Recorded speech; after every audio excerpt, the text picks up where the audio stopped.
You know, if you've got money to burn, check out some of the coins we're going to talk about in this video. Stay tuned.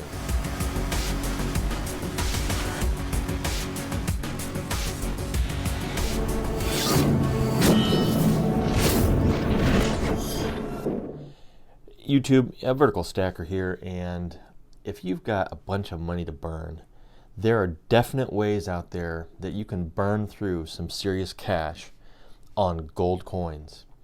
And we're going to talk about some of those ways. The first way, you know, I'm guilty of it. A lot of you out there in the stacking community are probably guilty of it too.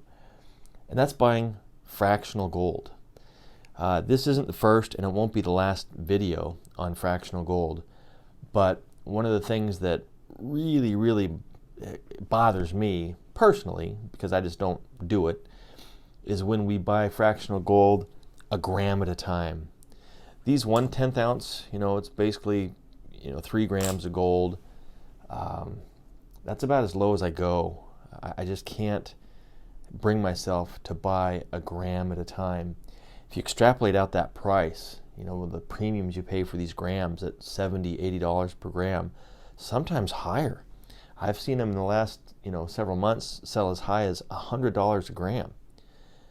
That's phenomenal because at $100 a gram, you're basically paying over $3,000 for an ounce of gold, which is just phenomenal because gold hasn't been anywhere near $3,000 an ounce.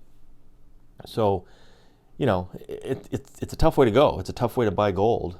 But I get it. Sometimes if you only have $70, $80 and you really want that gold, that's what you do. But just keep in mind that when you do that, you're burning through money. I think a better strategy is to save up that money, save up that cash, and wait until you can afford a half ounce or a quarter ounce or maybe a full ounce, and then spend your money on that full ounce. You're still going to pay a premium for the most part, no matter where or when you buy. But at least you're not getting so gouged on the premiums on these grams and burning up your cash. Another way that you could burn up some cash is if you wanted to buy, one of these. A lot of us tried to get this coin, this V75, 75th anniversary American Gold Eagle.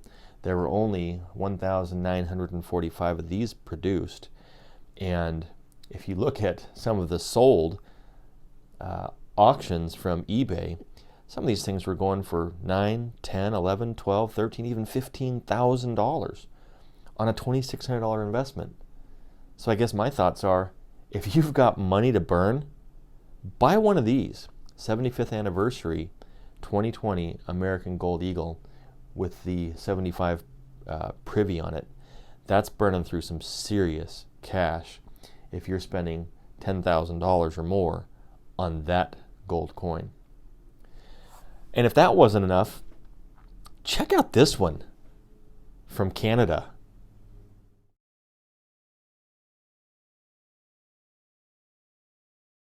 Have you seen this? There's 5 of them that have been made based on my research. They're 100 kilograms.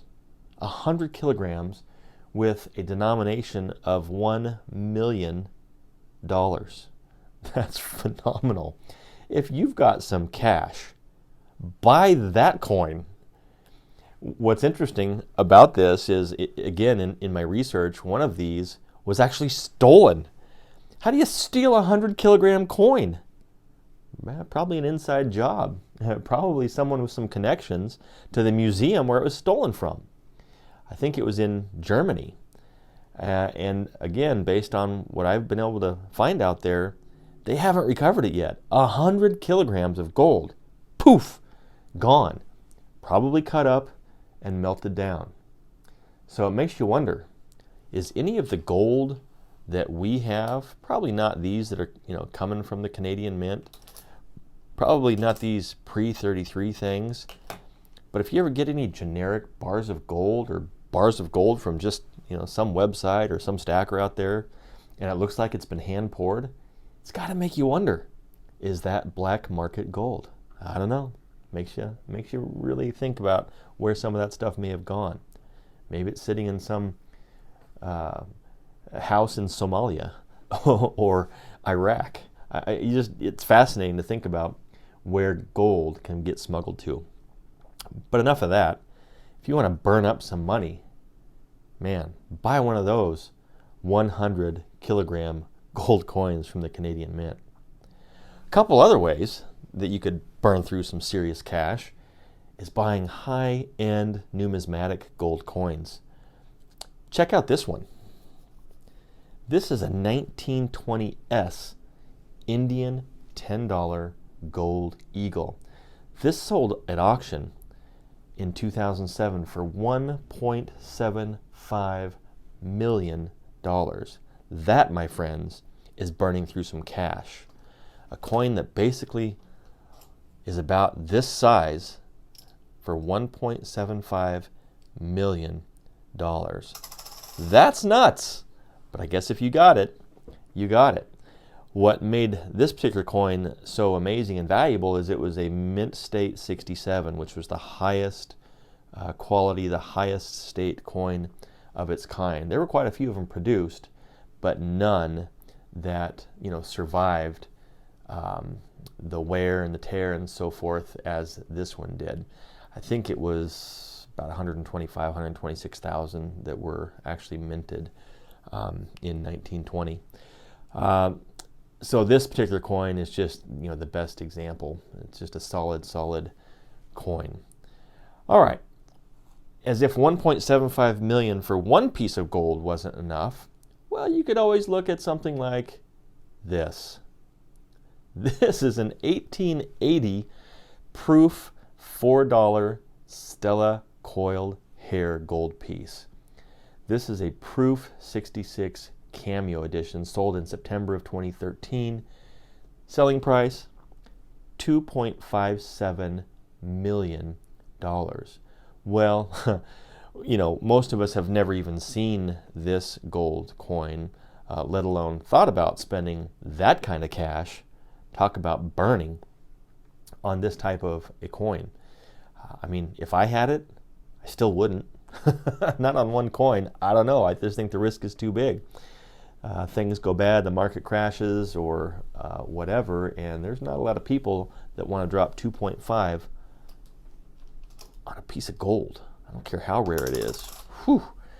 All right, there are about 425 of these coins minted, probably not intended for circulation, and that's why, again, these things were so doggone valuable.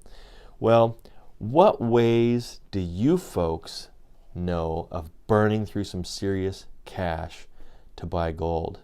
I've talked about fractional. I've talked about commemorative type coins, the V75. I've talked about specialized mintages from like the Royal Canadian Mint and that 100 kilogram coin. And I've talked about some high-end numismatics. There's other ways clearly that we can burn through cash in our stacking hobby. What other ways can you think of that we can burn through some serious cash? Let me know in the comments below. Like and subscribe. Till next time, Vertical Stacker. Take care.